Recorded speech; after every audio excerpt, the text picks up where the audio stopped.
Matagumpay na nalansag ng Solano Police Station ang isang malakihang operasyon ng iligal na online cockfighting matapos salakayin ang Solano Cockpit Arena sa Barangay Rojas noong ika-12 ng Abril. Sa ilalim ng pamumuno ni Police Major John Anthony Sanchez, arestado ang 26 na individual, kabilang ang mga online live stream operators at mga supervisor ng arena.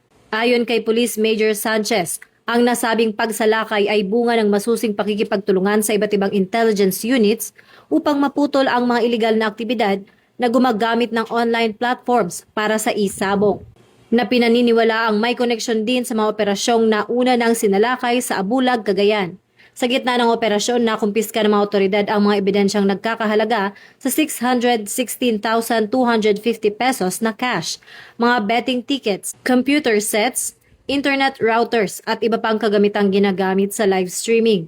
Ang mga sospek ay kasalukuyang nasa kustudiya ng pulisya at nakatakdang sampahan ng mga kasong paglabag sa Presidential Decree 1602 at Cybercrime Prevention Act of 2012. Nanindigan ang PNP na hindi sila titigil sa pag-usig sa mga nasa likod ng iligal na sugal upang mapanatili ang kaayusan at mapangalagaan ang lipunan laban sa mga ganitong uri ng krimen.